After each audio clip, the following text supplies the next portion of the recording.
Isang dalagang 18 anyos, busilak na parang isang usbong ng bulaklak, ang pumayag na magpakasal sa isang bilyonaryong 90 anyos na. 30 araw lamang ang lumipas, isang nakakakilabot na katotohanan ang nabunyag na nag-iwan sa kanya sa matinding pagkabigla. Sa gitna ng ordaneta, kung saan ang ingay ng mga truck ay walang tigil sa pag-arangkada, sinisira ang makapal na alikabok, isang usap-usapan tungkol sa isang kakaibang kasalan ang mabilis na kumakalat. Isang matandang lalaki na nasa bingit na ng kamatayan, halos 90 anyos na, ang ikakasal sa isang dalagita na kararating lang sa edad na 18. Sabi-sabi, ang pangalan daw ng dalaga ay Althea, ang kaisa-isang anak ni Aling Reyes, isang biyudang naghihikahos na nabubuhay sa pananahi ng mga damit at pangangalakal ng basura. Si Althea ay isang mabait na anak, matalino sa pag-aaral, at mahiyain, at ni minsan ay hindi pa nakaalis sa kanilang maliit na lungsod. Pangarap niyang makapasok sa kolehiyo, makahanap ng trabaho sa malayo para maihaon ang ina sa kahirapan. Ngunit ang anino ng kahirapan ay walang awang pumutol sa pangarap na yon nang walang anumang babala. Nagsimula ang lahat ng trahedya isang madilim at maulang hapon. Umuwi si Aling Reyes, nanginginig ang mga kamay na may hawak na makapal na sobre. Ang kanyang mga mata ay kumikislap sa pag-asa na may halong matinding pagkabalisa. Pabagsak siyang naupo sa kanilang lumang papag na kawayan, tahimik na tinitigan ang anak bago nagsalita nang may panginginig sa boses, may gustong magpakasal sayo. Nangako silang babayaran lahat ng utang natin at bibigyan ka ng buhay na parang reyna. Natigilan si Althea. Hindi isiniwalat ni Aling Reyes kung sino ang lalaki, sinabi lang niya na ito ay mayaman, makapangyarihan, at napakatanda na. Gusto ni Althea na sumigaw, magpumigla sa desperasyon, ngunit hindi niya magawa. Nagpadala na ang bangko ng abiso na kukumpiskahin ang kanilang maliit na bahay. Lihim na itinatago ng kanyang ina ang mga reseta para sa mamahaling chemotherapy. Wala na siyang ibang pagpipilian. Makalipas ang isang linggo, suot ni Althea ang isang puting damit pangkasal, nakatayo sa tabi ng isang matandang lalaking maputi na ang buhok, ang balat ay kulubot na parang pasas, at ang mga mata ay matalim at kasing lamig ng yelo. Tinitingnan siya ng mga tao nang may pinaghalong awa at paghamak. Ang kasal ay walang musika, walang mga kaibigan, walang kahit isang ngiti, tanging mga masasamang bulungan lamang sa likuran. Ngunit, eksaktong 30 araw pagkatapos ng nakatakdang kasal na yon, matutuklasan ni Althea ang isang nakakatakot na katotohanan, isang lihim na kung nalaman niya lang sana ng mas maaga. Marahil ay mas pinili pa niyang mamatay kaysa maging asawa ng taong iyon. Nang gabing iyon, bumuhos ang malakas na ulan sa kalangitan ng ordaneta, na tila ba nakikidalamhati sa malagim na sinapit ng dalaga. Sa isang marangyang mansyon sa tuktok ng bundok Apo, maningning pa rin ang mga ilaw ngunit walang sinumang nakangiti. Tapos na ang salusalo. Walang tawanan, walang musika, tanging ang mabibigat na yabag lamang ni Althea ang umaalingaw-ngaw sa mahabang pasilyo. Kabababa niya lang mula sa isang mamahaling sasakyan, nanginginig ang kanyang mga binti hindi lang dahil sa bigat ng basang-basa na damit pangkasal, kundi dahil na rin sa nagwawalang tibok ng kanyang puso. Ang lalaking katabi niya, si Don Alejandro Cruz, ang hari ng napakaraming minahan ng bato at mga hotel sa Cebu, na ngayon ay 70 taong gulang na, ay nanatiling walang emosyon, parang isang malaking tipak ng yelo. Hindi siya nagsalita, dahan-dahang naglakad habang nakatungkod, at hinayaan siyang pasuray-suray na sumunod sa likod. Ang silid na tinatawag na honeymoon suite ay nasa 2 palapag, malawak, marangya, ngunit hindi ka panipaniwalang malamig. Walang mga sariwang bulaklak, walang mabangong kandila, walang malambing na musikang tumutugtog tulad ng sa mga pangarap ni Althea. Ito na ang magiging lugar mo simula ngayon, sabi ni Don Alejandro sa kanyang paos na boses, lumingon sa kanya na may mapanuring mga mata. Hindi mo kailangang mag-alala. Kailangan mo lang sumunod. Tumango si Althea, pilit na pinipigilan ang panginginig, ngunit pakiramdam niya ay sasabog ang bawat ugat sa kanyang katawan. Hindi niya alam kung ano ang naghihintay sa kanya sa likod ng pintong iyon. Ang alam niya lang, mula sa sandaling ito, hindi na siya si Althea na 18 anyos, kundi ang batang asawa ng isang taong nanginginig na tinatawag ng buong lugar na boss. Nang gabing iyon, hindi siya makatulog. Nagsiksik siya sa gilid ng kama, pinakikinggan ang hagulgol ng hangin sa siwang ng bintana, at ang tuyong yabag ng matanda sa banyo. Bawat tunog ay parang patalim na humihiwa sa kanyang tainga, bawat sandali ay tila walang katapusan. Paglabas ni Don Alejandro, nakasuot ito ng itim na sutlang pantulog, at ang tingin niya kay Althea ay nagpanginig sa kanya. Sa tingin mo, pinakasalan kita para lang titigan? Bumaba ang tono ng matanda, may halong pang-uyam. Wala na akong gaanong oras, Althea. Pero may sapat akong pera para mawala ka sa sarili mo. Nagpigil siya ng hininga, ngunit sa kanyang pagkagulat, walang ginawa ang matanda. Umupo lang ito sa isang silya, nagsindi ng tabako, at tinitigan siya mula ulo hanggang paa na parang sinusuri ang isang produkto. Sa loob ng 30 araw, maintindihan mo kung bakit ikaw ang napili. Napatingala si Althea at kumirot ang kanyang puso. 30 araw. Ang mga salitang iyon ay parang isang sumpa. Mula sa nakakakilabot na gabing iyon ng kanilang kasal, si Althea ay namuhay na parang isang anino sa mansyon na may libu-libong metro kwadrado, ngunit tahimik na parang isang puntod. Bawal siyang lumabas ng bahay nang walang pahintulot. Wala siyang telepono, walang internet, walang kaibigan, ganap na nag-iisa. Ikinulong siya sa pagitan ng malamig na mga pader at ng mga 360-degree na surveillance camera na maingat na inilagay sa bawat sulok ng kisem. Bihirang makipag-usap sa kanya si Don Alejandro Cruz, at sa tuwing lumalabas ito, pakiramdam ni Althea ay nasasakal siya. Hindi nito hinahawakan ang kanyang katawan, at hindi rin nagpapakita ng anumang emosyon. Ang kawalang pakialam na iyon ay mas nakakabahala pa kaysa sa karahasan. Ang makapangyarihang matandang ito ay hiwalay sa labas ng mundo, na para bang may itinatagong isang napakalaking sikreto. Pagsapit ng 3 araw, napansin ni Althea ang mga kakaibang bagay sa bahay.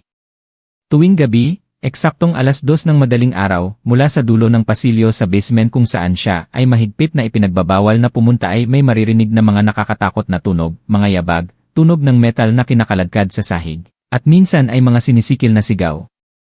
Ngunit nang tanungin niya ang mga kasambahay, yumuyuko lang sila, iniiwasan ang kanyang tingin na para bang nakaprogram silang itanggi ang lahat.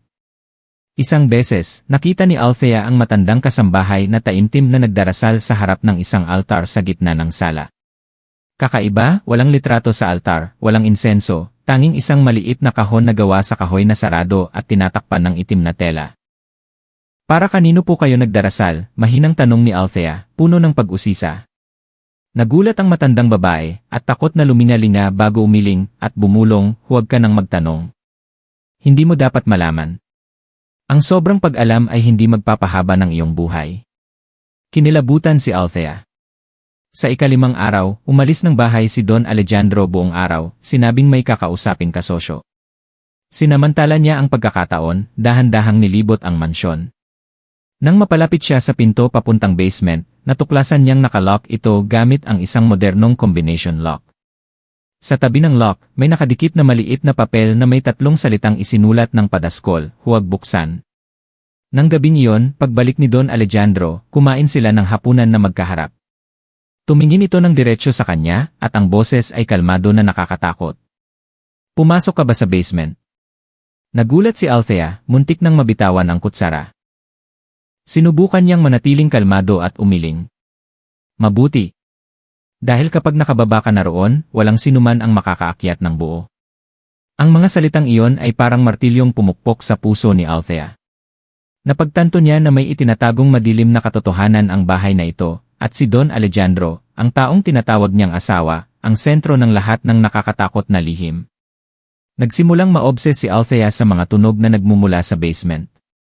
Gabi-gabi ay naririnig niya ang tunog ng kinakaladkad na metal, mga putol-putol na ungol, at paminsan-minsan ay malalakas na kalabog sa pader.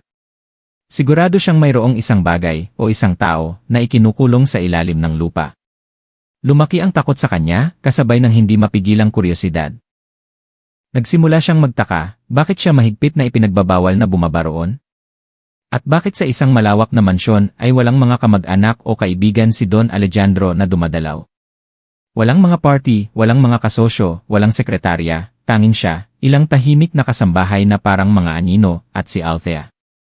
Isang tanghali na malakas ang ulan, habang ang mga kasambahay ay abala sa paglilinis sa likod bahay, palihim na bumalik si Althea sa pinto ng basement. Napansin niya na tuwing bubuksan ni Don Alejandro ang lock, 3 beses itong umiikot pa kaliwa at 2 beses pa kanan. Noong nakaraang gabi, lihim niyang kinabisa ang bawat galaw, bawat mahinang tsi-click mula sa lock. At ngayon, nagpasya siyang subukan ang kanyang swerte. Nag-click ang lock at bumukas ang mabigat na bakal na pinto. Isang malamig at maitim na hangin ang lumabas. Ang amoy ng amag na may halong kalawang ay suminghot sa kanyang ilong at nagpahirap sa kanyang paghinga. Kinuha niya ang luma niyang cellphone na itinago sa damit pantulog at binuksan ang flashlight. Ang nanginginig na ilaw ay tumama sa mga kulay abo na pader na semento at sa makakapal na kurtinang pelus na nakatakip sa mga bentilasyon.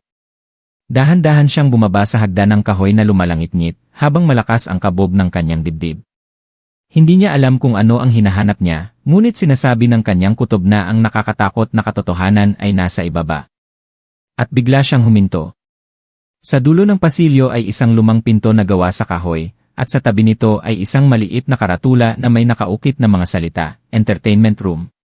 Bawal pumasok ng walang pahintulot ng may-ari. Huminga siya ng malalim at nanginginig na inilagay ang kamay sa doorknob. Bahagyang bumukas ang pinto at umingit ang mga bisagra. Ang loob ay kabaligtaran ng kanyang inaasahan. Hindi madilim, hindi madugo, kundi isang silid na maliwanag sa dilaw na ilaw, na nagpapakita ng dose-dosenang mga larawan ng mga dalaga sa loob ng mga salaming kahon. Bawat larawan ay may pangalan, edad, at isang petsa. Natulala siya.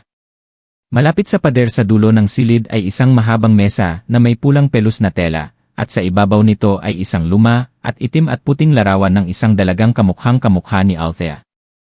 Sa ilalim ng frame ay ang mga salitang, Isabela, magpakailanman sa edad na 18. Umatras siya, nahihilo. Anong nangyayari dito? Hindi ka dapat nandito. Ang boses ni Don Alejandro ay tumunog sa likod niya na parang isang patalim sa kanyang puso. Mabilis na lumingon si Althea.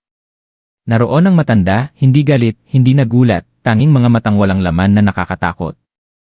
Sino si Isabela? Nanginig niyang tanong habang nakaturo sa larawan. Matagal na nanahimik si Don Alejandro bago dahan-dahang pumasok.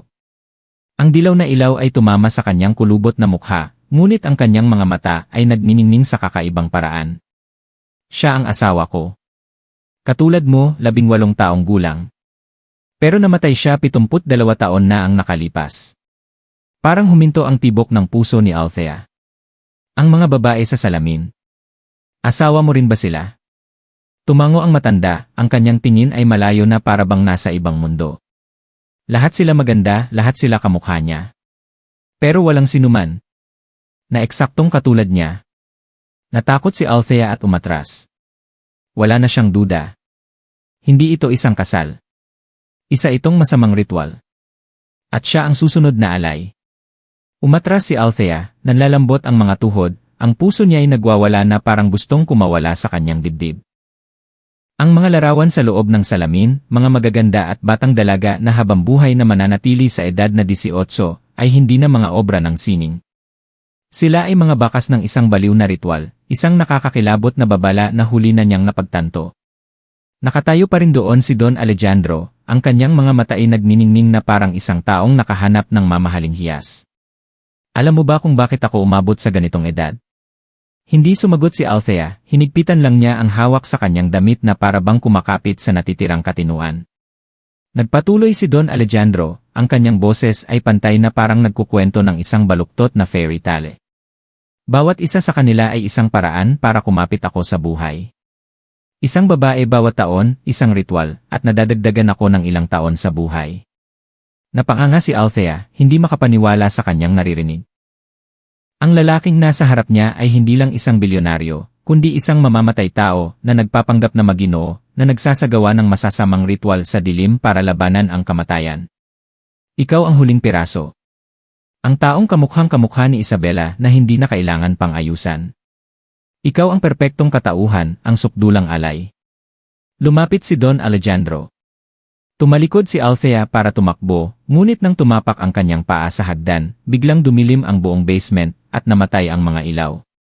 Sumara ng malakas ang pinto sa likod niya, na umalingaw-ngaw na parang pagsasara ng kabaong. Sa pusikit na dilim, isang mahinang bulong ang narinig, hindi mula kay Don Alejandro, kundi mula sa ibang tao. Hindi ka dapat mamatay tulad namin. Nanigas si Althea. Ang boses na yon ay malamig na parang isang multong humahaplos sa kanyang batok, ngunit naglalaman ng hindi maipaliwanag na lungkot at hinanakit. Humihingal siya, gulong-gulo. Nagsimulang lumitaw ang mga anino sa buong silid. Sila yon, ang mga babae sa loob ng salamin. Isa-isa silang lumabas sa salamin na parabang tumatagos sa realidad. Ang kanilang mga mata ay dilat at walang buhay, ngunit puno ng luha. Ang kanilang mga katawan ay wala ng buhay, ngunit naglalabas ng isang uri ng enerhiya ng sakit na naipon sa loob ng maraming dekada. Kailangan mong makatakas. Kailangan mong tapusin siya. Nanginginig si Althea, paatras na sumandal sa pader. Nataranta siya hanggang sa hindi na makahinga, walang hawak na anuman, at gulong-gulo ang isip. Ngunit sa sandaling iyon, naalala niya ang cutter na itinago niya sa bulsa ng kanyang damit para sa proteksyon. Inilabas niya ito. Ang liwanag mula sa pilak na talim ay sumasalamin sa sinag ng buwan na tumatagos sa iisang maliit na siwang ng bentilasyon. Muling lumitaw si Don Alejandro. Sa pagkakataong ito, hindi na siya nagpanggap na mabait. Ang kanyang mukha ay kulubot, nabaluktot sa isang demonyong ngiti, at ang kanyang mga matay lumuluwa sa kabaliwan. Hindi ka makakatakas, Althea. Matatapos ang ritual ngayong gabi. Umatras siya at biglang sumugod, iwinasiwas ang kutsilyo bilang isang reaksyon para mabuhay. Tumalsik ang dugo, hindi mula kay Don Alejandro, kundi mula sa sarili niyang kamay ng hablutin at higpitan ito ng matanda. Huwag mong sayangin ang lakas mo, iha. Sinubukan na rin yan ng mga nauna sayo. Lahat sila nabigo. Nagitngit ang mga ngipin ni Althea, pero hindi ako sila. Buhay ako para ilantad ka. Biglang bumukas ang pinto ng basement at bumuhos ang nakakasilaw na liwanag. Ang tunog ng mga sirena, ang yabag ng maraming tao, at sumugod ang mga pulis na parang isang bagyo. Huwag kang gagalaw. Bitawan mo ang babae. Isang batang lalaki ang unang bumaba at sumigaw. Iyon si Jose, isang investigative journalist na lihim na kinontak ni Althea sa pamamagitan ng isang hindi kilalang sulat. 3 linggo na niyang sinusubaybayan ang mansyon na ito, at sa wakas ay nakakuha ng sapat na ebidensya para sirain ang perpektong pagkukunwari nito. Nagulat si Don Alejandro at umatras, ngunit huli na. Lumapit ang mga opisyal at dinakip siya. Napaluhod si Althea, pawis at luha ang walang tigil na dumadaloy. Nakaligtas siya, ngunit sa kanyang mga mata, walang tagumpay, tanging ang walang hanggang alaala ng mga kaluluwang ikinulong dahil sa isang lalaking ayaw mamatay. Matapos madakip si Don Alejandro, agad na isinara ang mansyon sa Carmen Hills sa Cebu. Mabilis na pumasok ang mga investigador. Inilabas si Althea mula sa basement na pagod, may mga galo sa pulso, at maputla ang mukha na parang naubusan ng dugo. Ngunit ang mas nakakatakot para sa kanya ay hindi ang mga sugat sa balat, kundi ang mga alaalang amoy dugo at ang mga malungkot na tawag sa gabi. Dinala siya sa pinakamalapit na ospital para magpagamot. Samantala, si Jose, ang batang reporter na lihim na sumusubaybay kay Don Alejandro sa loob ng maraming linggo, ay agad na ipinatawag para sa isang pahayag. Si Jose ang nakatanggap ng hindi kilalang sulat mula kay Althea 10 araw na ang nakalipas, kasama ang isang maikling voice recording na lihim niyang kinuha habang nakikinig sa usapan ni Don Alejandro at isang hindi kilalang lalaki. Hindi marami ang laman ng recording, ngunit sapat na para maghinala si Jose. Siya ang perpektong katauhan. Sa pagkakataong ito, siguradong magtatagumpay ang ritual. Noong una, inakala ni Jose na isang scam o isang kalokohan ng kulto ang kanyang naririnig. Ngunit nang sundan niya ang mga bakas at matuklasan ang mga lumang larawan sa lokal na archive, tungkol sa mga batang babae na nanirahan sa mansyon ni Don Alejandro sa loob ng 30 taon at pagkatapos ay nawala ng walang bakas. Nalaman niyang nagsasabi ng totoo si Althea. Sa ospital, nagising si Althea sa kalagitnaan ng gabi, masakit ang buong katawan. Pagmulat niya, nakita niya si Aling Santos, ang matandang kasambahay sa mansyon, na tahimik na nakaupo sa tabi niya. Hinawakan nito ng mahigpit ang kanyang kamay habang tumutulo ang luha. Lara Althea, patawarin mo ako. Alam ko ang ginagawa niya pero hindi ako nangahas magsalita. Natatakot ako. Halos 20 taon na akong nabubuhay sa takot. Dahan-dahang tumango si Althea. Hindi niya ito sinisisi.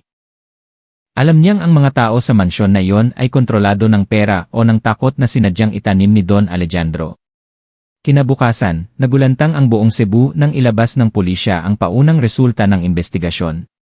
Sa ilalim ng mansyon ay may isang lihim na basement kung saan isinagawa ni Don Alejandro ang mga ritual para sa mahabang buhay sa loob ng maraming dekada. Natagpuan nila ang naagnas na mga labi ng hindi bababa sa 7 babae sa mga butas sa pader na sementado. Bawat isa sa kanila ay nawala eksakto sa kanilang ika-negatibo 18 na kaarawan. Kasama nito ang daan-daang mga dokumento tungkol sa sinaunang espiritualismo, immortalidad, mga misteryosong simbolo, at mga sulatin sa isang sinaunang wika na walang nakakaintindi. Hinihinala ng pulisya na si Don Alejandro ay kabilang sa isang sinaunang kulto na dating winasak sa hilagang kabundukan, na dalubhasa sa pagpili ng mga dalaga bilang mga alay para pahabain ang buhay ng pinuno. Nag-alab ang galit ng publiko. Nagtipon ang mga taga Cebu sa harap ng mansyon, na dating kilala bilang tahanan ng pinakamayamang tao sa rehiyon, upang magsindi ng kandila para sa mga sawing palad na babae. Ang mga sumpa, pakikiramay, at kahit mga panalangin ay umalingaw-ngaw sa lahat ng dako. Samantala, si Althea ay hindi pa rin makatulog ng mahimbing. Gabi-gabi, paulit-ulit ang kanyang mga panaginip, isang mahabang pasilyo na may maraming bakal na pinto, at sa likod nito ay mga malungkot na bulong, ang mga hikbi ng mga nakalimutang kaluluwa. Althea, ligtas ka na, mahinang sabi ni Jose habang nakaupo sa tabi ng kanyang kama, ang kanyang mga matay mainit at puno ng awa. Tumingin siya rito at bahagyang ngumiti. Hindi pa, kuya. Sa tingin ko, ako lang ang nakaligtas. Ang iba pa, hindi pa sila nakakatawid. Nanahimik si Jose. Naiintindihan niya. Dahil kahit siya ay nakaramdam ng kakaibang kilabot nang pumasok sa mansyon na iyon na hindi niya maipaliwanag. Makalipas ang isang linggo, sa isang press conference, biglang lumitaw si Althea. Kahit pinayuhan ng doktor na magpahinga, pinili niyang harapin ang lahat. Nakasuot siya ng simpleng puting bestida, ang kanyang mga mata ay hindi napuno ng takot kundi may kakaibang kapayapaan. Sa harap ng dose-dose ng mga kamera, sinabi niya, hindi ako ang nag-iisang biktima, at ayokong makalimutan ang nangyari sa akin na parang isang sensational na balita. Ang mga babaeng iyon, karapat-dapat silang maalala. Gusto kong magtayo ng isang charity fund na ipapangalan sa kanila, para suportahan ang mga babaeng biktima ng karahasan, pang-aabuso, at ikinulong sa mga hindi nakikitang bilangguan na hinahayaan pa ring umiral ng lipunan. Umalinggaw ang mga palakpak. At sa puso ni Althea, isang maliit na apoy ang nagsimulang mag-alab, isang apoy na hindi lang para sa kanyang sarili, kundi para na rin sa mga kaluluwang habambuhay na naiwan sa dilim. Pagkatapos ng press conference, bumalik si Althea sa maliit na apartment na inuupahan niya sa Mactan, Cebu. Tinanggihan niya ang lahat ng tawag mula sa media. Para sa kanya ngayon, walang kahulugan ang kasikatan. Ang tanging gusto niyang gawin ay hanapin ang sagot sa mga malabong tawag na patuloy na umaalingaw-ngaw sa kanyang isip tuwing gabi, na para bang may isang bagay na hindi pa nalulutas. Isang hapon na bahagyang umuulan, habang inaayos niya ang kanyang mga gamit para lumipat sa isang mas ligtas na lugar sa tulong ng pulisya, bigla siyang nakakita ng isang kakaibang bagay sa kanyang lumang maleta. Isang leather-bound na diary na gasgas na ang mga gilid. Sigurado siyang hindi niya ito dinala at hindi pa niya ito nakita kailanman. Sa unang pahina, sa isang pahilig na sulat kamay, nakasulat ang, para kay Elena, 1989. Huwag niyo akong hayaang makalimutan. Elena. Ang kakaibang pangalan ay nagpakirot sa puso ni Althea. Binuklat niya ang mga sumunod na pahina. Ang mga sulat kamay ay nagkukwento tungkol sa isang babaeng nagngangalang Elena, ipinanganak at lumaki sa Santa Rosa, Laguna. Inanyayahan siyang maging kasambahay sa mansyon ni Don Alejandro noong siya ay 17 taong gulang. Sa mga unang araw, isinulat ni Elena ang tungkol sa kanyang pagkamangha, sa karangyaan, at sa malumanay na tingin ng kanyang amo, isang maginoong lalaki na mahinahon magsalita at laging nagbibigay ng regalo sa kanya. Ngunit mula sa ika-30 pahina, nagbago ang tono ng pagsusulat ni Elena. Isinulat niya ang tungkol sa mga kakaibang bangungot, mga kakatwang tunog sa mansyon tuwing hating gabi, at matinding pananakit ng ulo tuwing hinahawakan ni Don Alejandro ang kanyang leg. Isinulat niya na pinapasuot siya ng puting bestida tuwing kabilugan ng buwan, pinapatayo sa gitna ng sala sa ilalim ng malabong liwanag ng kandila, at pinapabigkas ng mga orasyon sa isang wikang hindi niya maintindihan. Sa huling pahina, ang sulat ay naging padaskol na parang isinulat ng nagmamadali. Naririnig ko ang mga iyak. Hindi lang mula sa akin, kundi mula sa marami pang iba, mga babaeng nauna sa akin. Tinatawag nila ako, pinipigilan. Pero malapit na akong dalhin. Kung sino man ang makabasa nito, pakiusap, ibigay niyo ang diary na ito sa taong nakakaalam ng katotohanan. Isinara ni Althea ang diary, at nanikip ang kanyang dibdib sa awa. Alam niyang hindi niya ito maaaring baliwalain. Si Elena at marami pang ibang babae ay inilibing sa katahimikan, ngunit patuloy silang nananawagan, kailangan pa rin nila ng isang taong makikinig. Agad niyang kinontak si Jose. Maaari mo bang tingnan ang mga nawawalang tao sa Cebu noong 1989? Isang babaeng nagngangalang Elena mula sa Santa Rosa. Ilang segundo siyang nanahimik sa telepono. Bigyan mo ako ng 10 minuto. Pagkalipas ng 20 minuto, tumawag muli si Jose. Bumaba ang tono ng kanyang boses. May isang kaso. Isang babaeng nagngangalang Elena Santos na wala noong 18 taong gulang. Nag-report ang pamilya ngunit walang nag-imbestiga dahil sinabi ng mga tao na sumama siya sa kanyang mayamang kasintahan. Nanatiling tahimik si Althea, mahigpit na hawak ang diary. Totoo ang isinulat ni Elena. Ngunit gaano karami pang mga diary na tulad nito ang hindi pa natatagpuan? Gaano karaming mga sigaw ng tulong ang hindi pa naririnig? Nagpasya siyang bumalik sa mansyon. Kahit pinigilan siya ni Jose, hindi pwede, Althea. Iniimbestigahan pa rin ang lugar na yon. Hindi ka pa malakas. Kailangan kong bumalik. Kailangan kong hanapin ang kwarto ni Elena. Kung hindi ko gagawin, sino ang gagawa? Isang araw na malakas ang ulan, bumalik si Althea sa mansyon.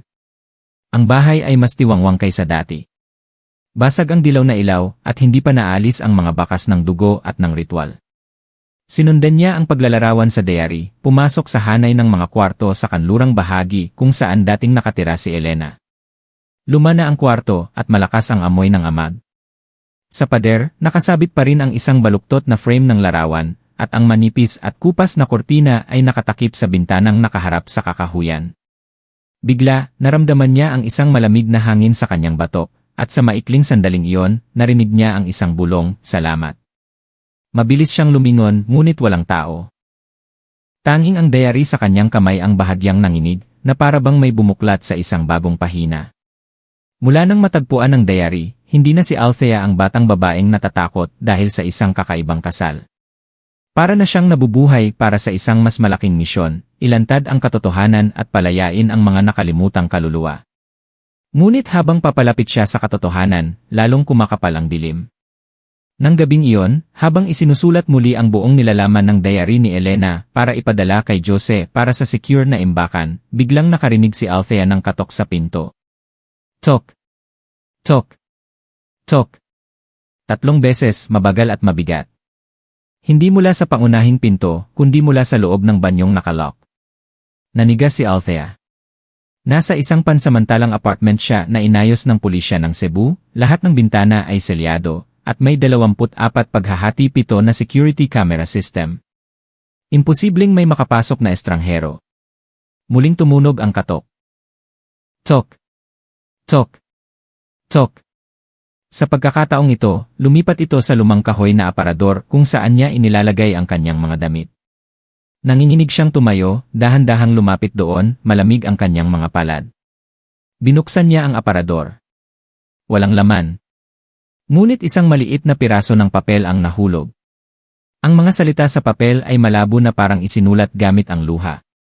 Hindi lang ako nag-iisa. Hanapin mo ang Emerald Room. Nandoon pa rin ang mga alaala. Emerald Room? Hindi pa narinig ni Althea ang pangalang iyon sa diary ni Elena. Agad niyang tinawagan si Jose. Jose? Narinig mo na ba ang tungkol sa isang kwartong nagngangalang Emerald sa mansyon ni Don Alejandro? Sandaling nanahimik ang kabilang linya. Iyon lang ang nag-iisang kwarto na sinarado gamit ang pader na ladrilyo. Sa construction records noong 2002, may nakasulat na kakaibang pagkukumpuni. Pero hindi pa namin nasisira dahil wala pang utos para sa mas malawak na paghahalughog. Hinigpitan ni Althea ang hawak sa telepono at may determinasyon sa kanyang boses, "Kumuha ka ng utos bukas na bukas din." Kinabukasan, sa ilalim ng proteksyon ng mga otoridad, bumalik sina Althea at Jose sa mansyon. Ang tinutukoy na kwarto ay nasa pinakailalim ng basement, sa likod ng isang pader na semento. Halos 3 oras bago sila nakabutas ng sapat na espasyo para makapasok ang isang tao. Ang hangin sa loob ay siksik sa amoy ng amag at metal.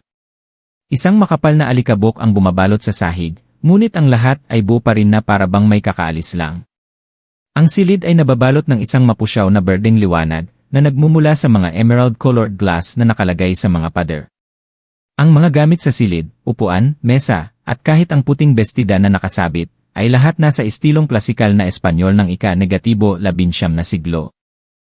Sa pader ay may isang malaking larawan, isang babae sa damit pangkasal, punit ang kalahati ng mukha, at sa ilalim ng larawan ay mga salitang Espanyol, Ella vive en cada chica que la posi. Siya ay nabubuhay sa bawat babaeng pag-aari niya. Nanikip ang dibdib ni Althea. Jose. May nakikita ka ba? Tumango si Jose. Kinuha niya ang kanyang telepono para kumuha ng litrato, ngunit biglang kumurap at namatay ang flashlight. Naging itim ang screen ng telepono. Ang buong silid ay nilamon ng dilim, at mula sa kung saan, isang malungkot na oyayi, walang salita, ang marahang tumunog. Nanigas sina Althea at Jose, dilat ang mga mata, at hindi makahinga. Ang oyayi ay parang mula sa isang babae, umaalingaw-ngaw, nanginginig na parang humihikbi. Hindi mula sa isang player, kundi parang nagmumula mismo sa mga pader sa paligid. Kinuha ni Jose ang kanyang reserbang flashlight, itinutok sa sulok ng silid kung saan nakasabit ang damit pangkasal kanina. Wala na ito roon. Sa halip, sa sahig ay may isang mahabang marka ng alikabok, na parabang may nagsusuot ng damit na yon nakakaalis lang. Hinawakan ni Althea ng mahigpit ang kamay ni Jose. Sa tingin ko, baka ang kaluluwa ni Elena.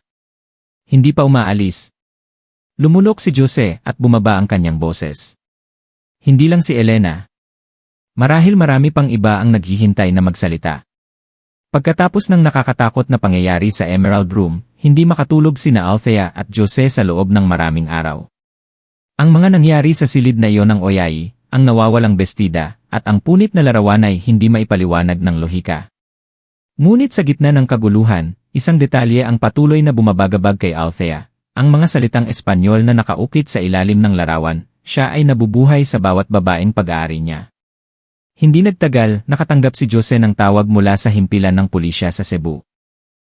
May isang kakaibang sobre, walang nagpadala, na inilagay sa kanyang mesa noong nakaraang gabi. Ang sobre ay luma at kulay kape, may mansa sa gilid, ngunit ang sulat kamay ay bago, ibigay lamang kay Althea. Binuksan ito ni Jose. Sa loob ay isang maikling sulat at isang lumang itim at puting larawan. Ang sulat ay isinulat ng padaskol na may kumalat na itim na tinta. Ako ang babae sa larawan. Naging asawa ako ni Don Alejandro noong 1963. Nagkita kami sa Espanya noong ako'y 19. Ngunit isang buwan pagkatapos, natuklasan ko ang katotohanan. Hindi ako ang una at hindi rin ako ang huli. May isa pang lihim na silid, hindi ang Emerald Room, kundi ang Grey Tin Room. Doon, itinatago niya ang mga alaala ng lahat ng kanyang dating mga nobya, buhok, bestida, sapatos, kahit mga kuko. Nakatakas ako pero walang naniwala sa akin. Isinusulat ko ito habang malapit na akong mamatay. Kung sino man ang makahanap nito, pakiusap, mag-imbestiga pa kayo. Hindi lang ito isang kakaibang kasal, kundi isang serye ng mga ritual, isang sumpa. Hindi siya kailanman nagmahal ng sinuman, mahal niya lang ang pag-aari. Pagkatapos basahin ni Jose, hinigpitan niya ang hawak sa papel. Althea. Posibleng ito ang babaeng nawawala sa loob ng maraming dekada. Isinara na ang kaso dahil sa kakulangan ng ebidensya. Kinuha ni Althea ang larawan. Sa itim at puting larawan, isang batang babae sa damit pangkasal ang nakangiti ng malapad, ngunit may lungkot sa kanyang mga mata. Kailangan kong bumalik sa mansyon. Sa pagkakataong ito, para hanapin ang Grey Tin Room. Pagkalipas ng 2 araw, bumalik sila sa mansyon. Ang bahay ay nakasil na, ngunit dahil sa utos na makipagtulungan sa investigasyon, pinayagan sina Jose at Althea na suriin ang mga lugar na hindi pa nahahalughog. Pagkatapos ng halos 4 na oras, napansin ni Althea ang isang malaking salamin sa dating opisina ni Don Alejandro na may mga senyales na ginalaw. Nang gamitin niya ang flashlight, nakita niya ang isang maliit na siwang sa likod. Ito ay isang nakatagong pinto. Ang silid sa likod ng pinto ay nababalot ng malamig na kulay abo. Ang ilaw mula sa flashlight ay tumama sa dose-dosenang mga kahon na gawa sa kahoy na maayos na nakasalansan sa mga estante. Bawat kahon ay may pangalan ng isang babae. Sa loob ay mga alaala, singsing, panyo, panali sa buhok. Ngunit may isang kahon na hiwalay na may pangalang Althea. Nanikip ang dibdib ni Althea. Hindi pa niya nabubuksan ang takip ng pigilan siya ni Jose. Tigil! Baka may ebidensya ito ng isang malubhang krimen. Iulat ko ito sa forensics. Tumingin si Althea sa kanya, nanginginig ang boses, paano? Paano niya nakuha ang kahon na ito kung wala pang 30 araw kaming kasal? Hindi sumagot si Jose at namutla ang kanyang mukha. Kinabukasan, pumasok ang forensic team. Ang resulta ng pagsusuri sa mga alaala sa Gray Tin Room ay nagpakita na karamihan ay pag-aari ng mga babaeng nawala sa loob ng 60 taon, karamihan ay mula sa mga liblib na lugar na walang mga kamag-anak. Sila ay mga biktima ng isang peking paghahanap ng asawa, dinala sa mansyon, namuhay na parang reyna sa loob ng ilang linggo, at pagkatapos ay nawala ng walang bakas. Isang kaso ang muling binuksan sa antas ng probinsya. Ngunit para kay Althea, ang pinakamahalagang tanong ay, bakit siya buhay pa?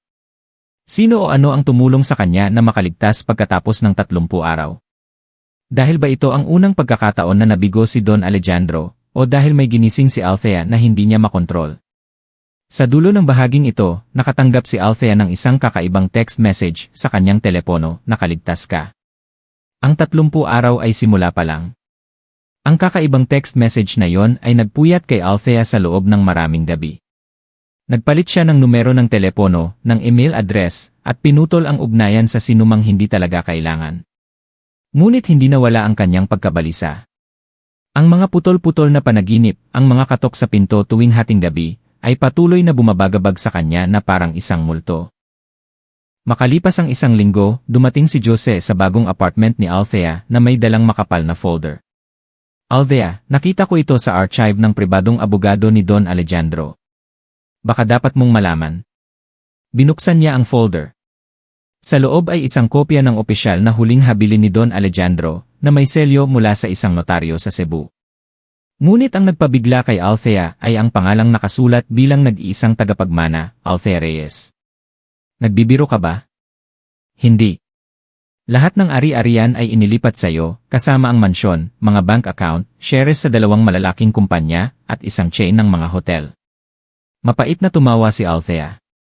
Isang buwang pagiging asawa. At ako ang naging tagapagmana ng isang lalaking hindi ko alam kung ano ang katabi ko sa pagtulog. May isa pa, nag-atubili si Jose, tiningnan ko sa International Justice System, may isang lihim na organisasyon na minamatyagan ng Interpol, ang code name ay The Shaping Society. Ang mga kakaibang pagkamatay, mga misteryosong pagkawala, at mga hindi maipaliwanag na kasal ay lahat tumuturo sa iisang punto. Si Don Alejandro ay dating isang mataas na miyembro. Hinigpitan ni Althea ang kanyang mga kamay. Ibig mong sabihin, ang mga babae bago ako ay bahagi ng isang eksperimento. Walang nakakaalam. Pero sa tingin ko, hindi aksidente ang pagkamatay niya. Kinabukasan, bumalik si Althea sa mansyon para opisyal na kunin ang pagmamay-ari. Ang madilim na bahay ay tahimik na para bang walang nangyari. Ibinigay sa kanya ng abogado ang isang sobre. Ito ang huling sulat ni Don Alejandro para sa iyo, bilin na buksan pagkatapos mong matanggap ang mana.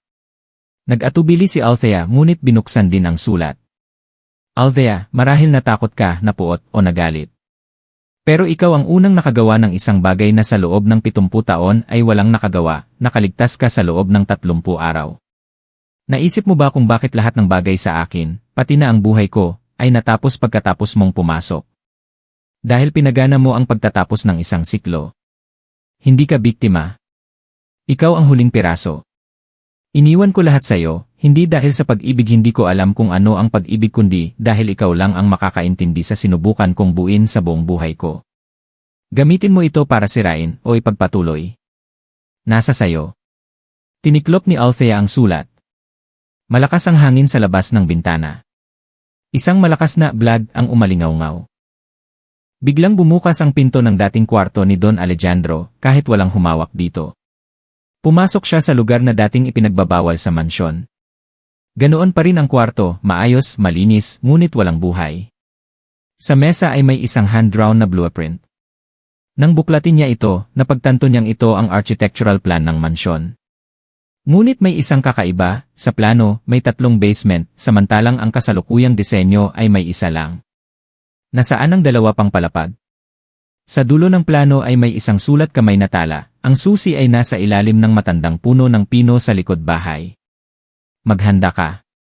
Pakiramdam ni Althea ay parang nalaglag ang kanyang puso. Nang gabing iyon, tahimik na bumalik si Althea sa likod bahay. Naroon pa rin ang matandang puno ng pino, magaspang at puno ng lumot ang puno nito. Kinapa niya ito hanggang sa makaramdam ng isang kakaibang tigas sa lupa. Isang maliit na metal na takip ang lumitaw sa ilalim ng putik. Ito ay isang lumang kahon na gawa sa kahoy. Sa loob ay isang susi, isang gintong susi, mabigat at malamig. Sa hawakan ng susi ay may nakaukit na simbolo ng isang mata at ang numerong 2. Napatingala siya. Ang sinag ng buwan ay tumagos sa mga dahon, at direktang tumama sa isang maliit na pinto na gawa sa ladrilyo malapit sa pundasyon ng mansyon, isang lugar na hindi niya napansin noon. Ito ang pinto papunta sa ikalawang basement. Ang lumang pinto na gawa sa ladrilyo sa pundasyon ng mansyon ay walang hawakan, tanging isang maliit na butas para sa susi. Inilapit ni Althea ang gintong susi. Eksaktong sukat. Nang pihitin niya ito, isang tuyong kalansing ni ang umalingaw-ngaw. Bumukas ang pinto, at isang malamig na hangin ang lumabas, na may amoy ng amag at lumang metal. Isang hagdan ng bato ang pababa, walang ilaw, tanging isang maliit na kawad ng kuryente ang nakakabit sa pader. Dahan-dahang bumaba si Althea, ang bawat yabag niya ay nilalamon ng lupa. Sa ilalim ng basement ay isang silid na semento na may sukat na mga 20 metro kwadrado. Walang mga gamit, tanging isang pader na puno ng mga lumang CD monitor, higit sa 20 na nakapatong-patong. Lahat ay gumagana. Ang ilan ay nagpapakita ng mga kuha mula sa mga security camera sa mansyon. Ngunit ang iba ay nagpapakita ng mga eksenang hindi mula roon, isang klinika, isang maliit na kwarto, isang sulok ng isang ampunan, at isang puting silid na may operating table at ilaw ng operasyon. Sa gitna ng silid ay isang mahabang mesa na gawa sa kahoy, kung saan maayos na nakasalansan ang higit sa 10 maliliit na metal na kahon. Bawat kahon ay may pangalan ng isang babae, at isang numero, Maria Santos, 1, Isabel Reyes, 2, Cristina Cruz, 3, ang huling kahon ay may pangalang Althea Reyes, 17. Kinilabutan si Althea, nanginginig na binuksan ang takip. Sa loob ay isang piraso ng buhok at isang maliit na sulat kamay. Stable sample. Compatible genes. Permanent storage. Napatumba siya. Hindi lang ito kasal. Ito ay isang eksperimento sa pagpili ng lahi.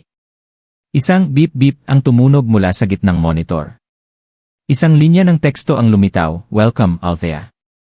Oras na para pumili. Sa ilalim ng monitor ay isang pulang pindutan na kumikislap. Nag-atubili si Althea, halos manigas ang kanyang kamay. Ngunit biglang lumitaw sa screen ang imahe ng isang 12 taong gulang na batang babae.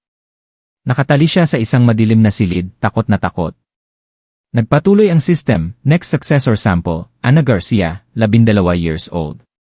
Awaiting testing. Isang pulang linya ang tumakbo sa screen, press button to stop the cycle.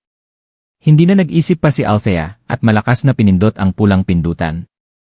Biglang namatay ang lahat ng ilaw sa basement, at sabay-sabay na naging itim ang lahat ng mga monitor. Bago magkaroon ng maliit na pagsabog, isa-isang nasunog ang mga ito. Isang mekanikal na tunog ang umalingaw-ngaw mula sa kabilang pader. Ang pader na semento ay dahan-dahang gumalaw, na naglantad ng isa pang lihim na pasilyo. Nagpatuloy si Althea, kahit nanginginig ang kanyang mga paa. Sa dulo ng pasilyo, isang malaking pinto na gawa sa bakal ang unti-unting bumubukas. Sa likod ng pinto ay ang ikatlong basement, na wala sa anumang opisyal na plano.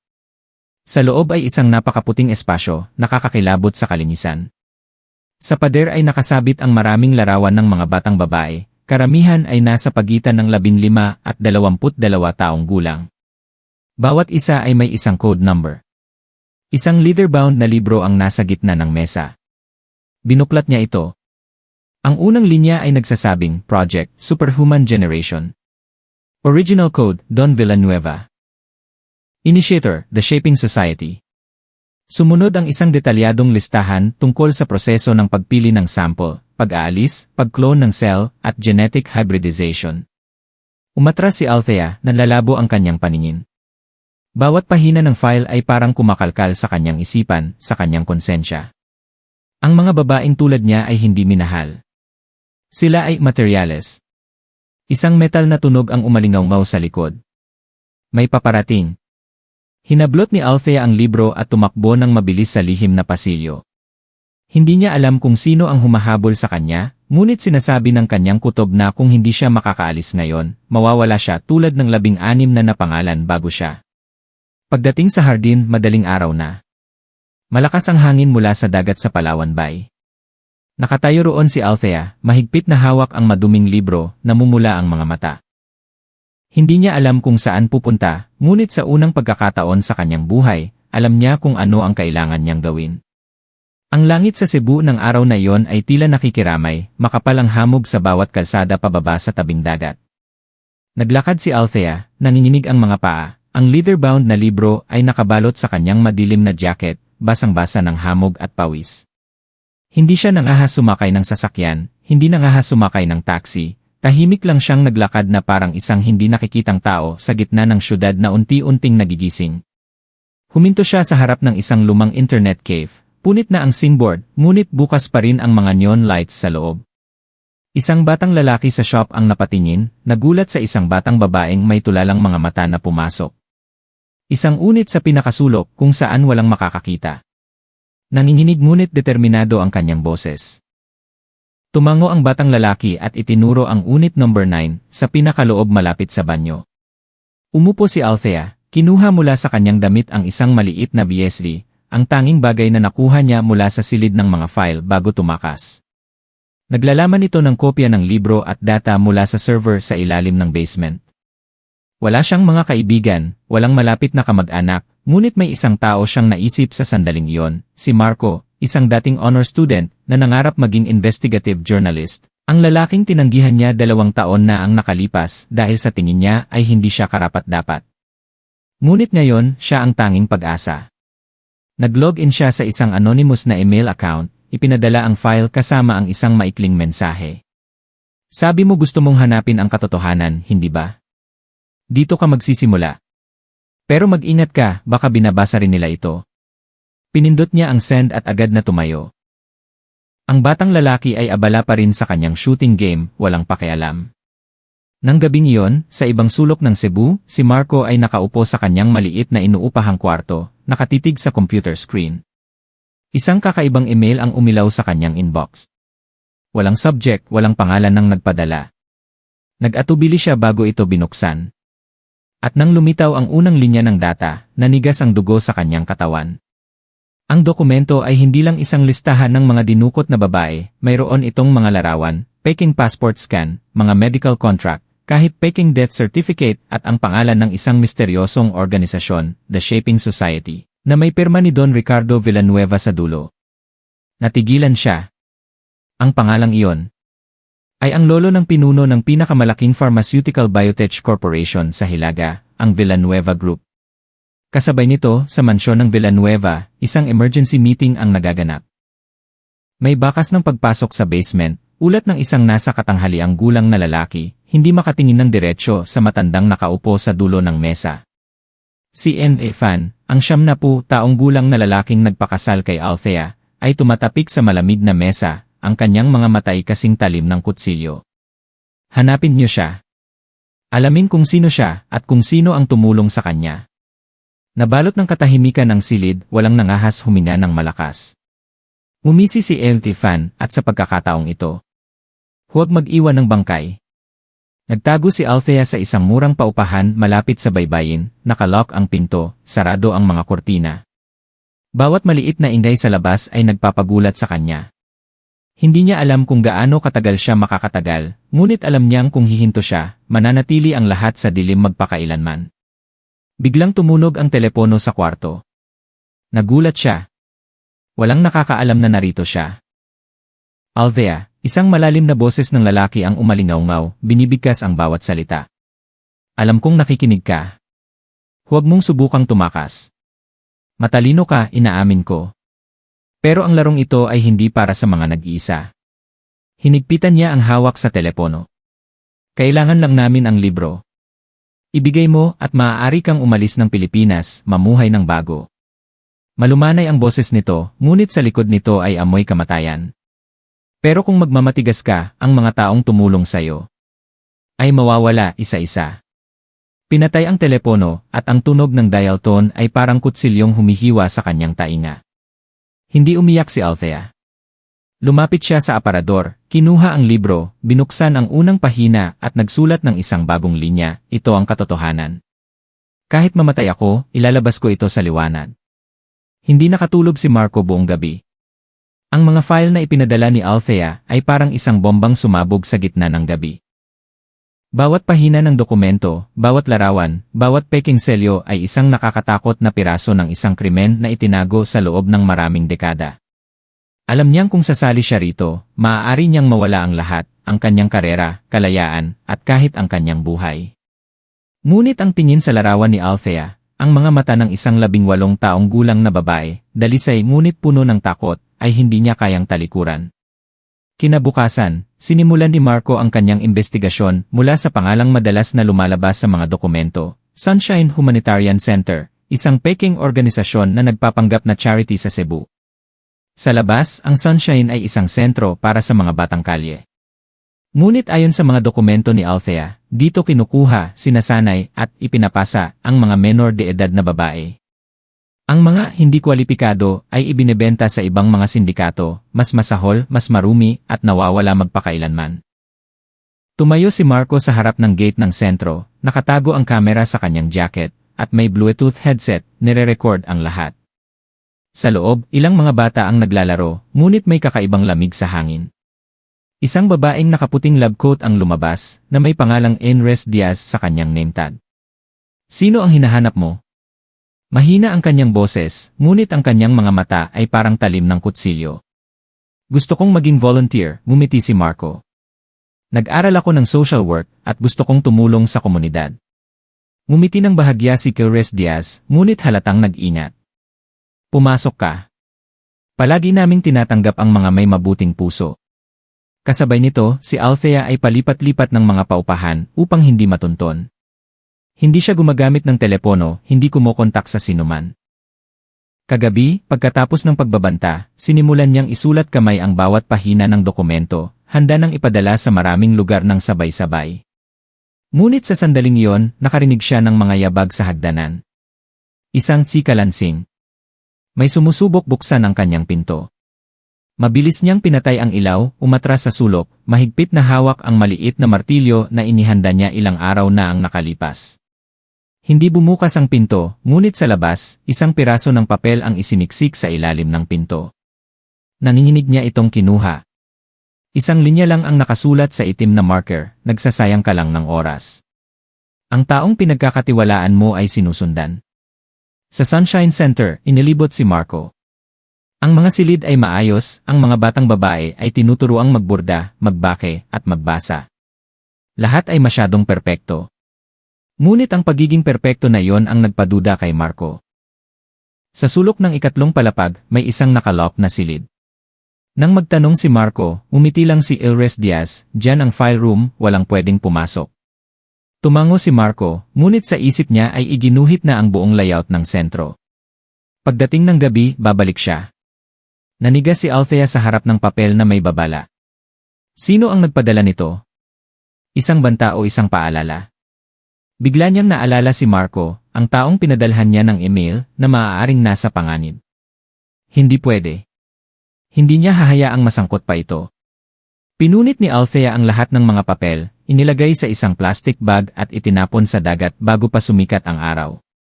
Nagpasya siyang gawin ang isang bagay na hindi inaasahan ng sinuman. Babalik siya sa mansyon ni Don Ricardo.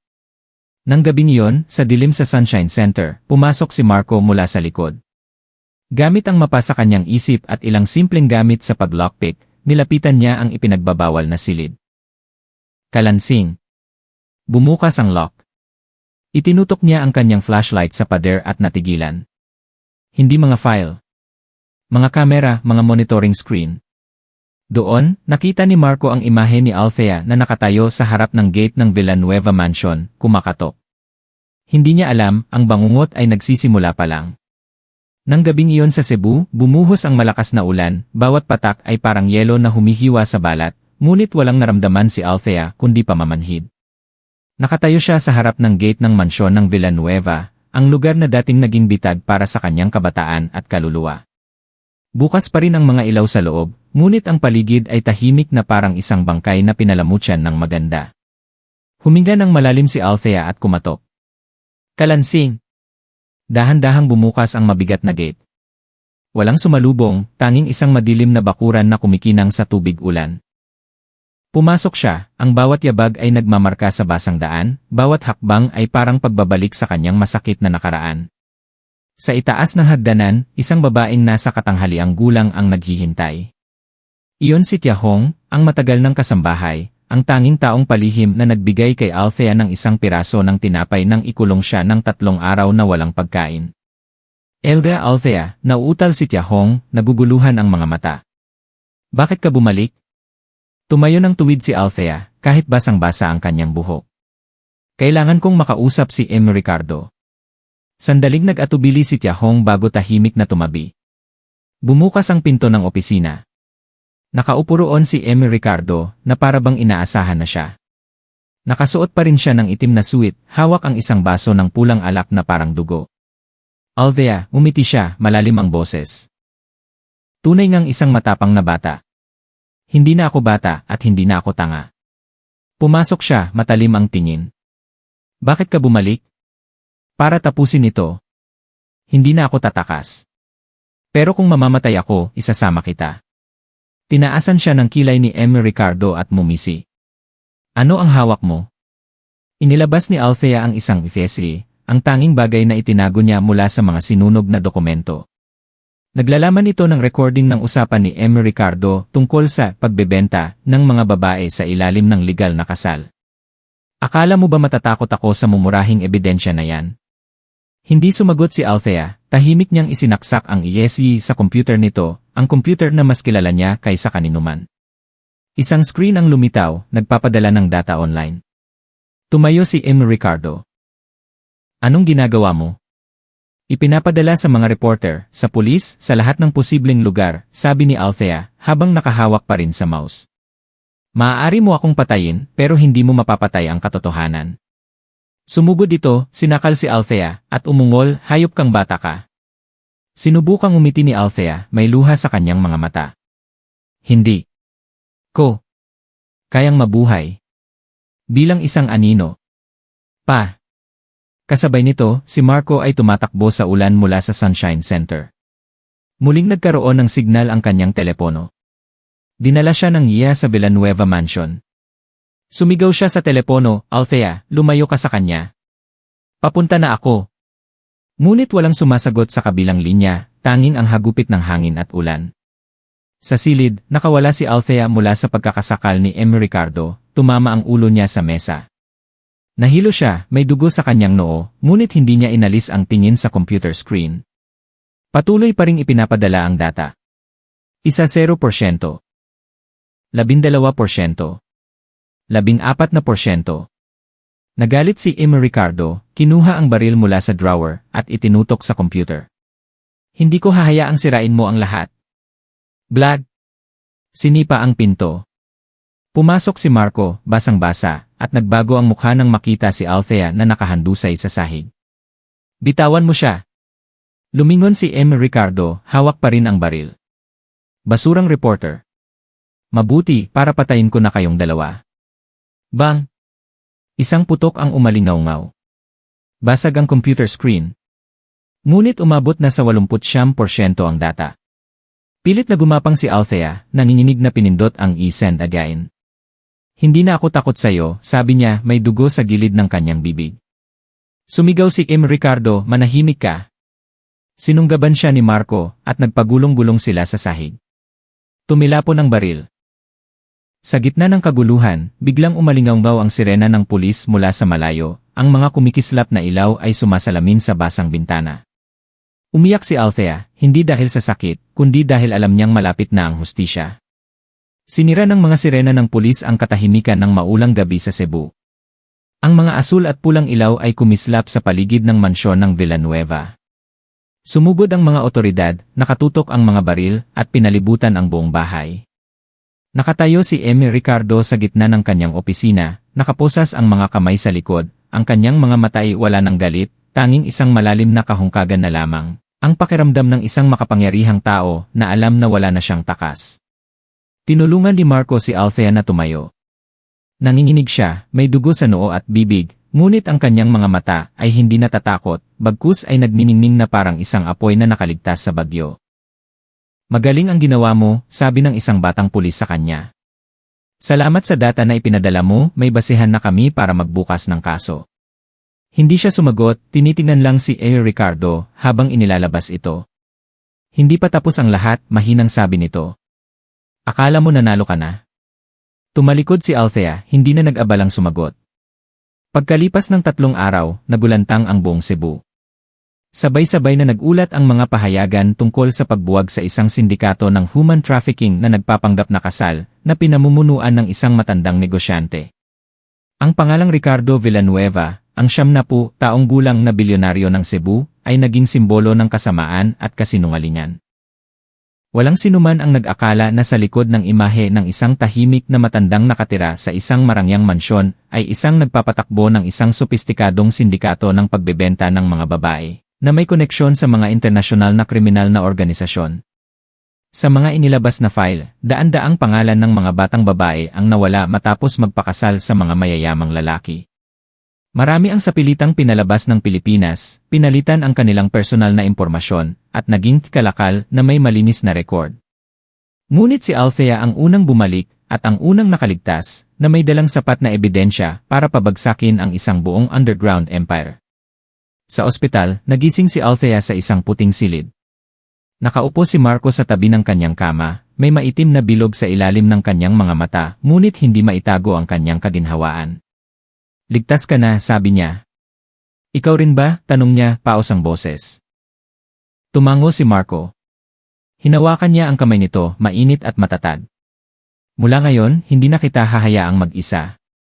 Ngunit nang umalis si Marco para kumuha ng tubig, tahimik na binuksan ni Althea ang kanyang bag, kinuha niya ang isang lumang diary, na natagpuan niya sa isang lihim na kompartimento sa ilalim ng sahig sa opisina ni Ricardo.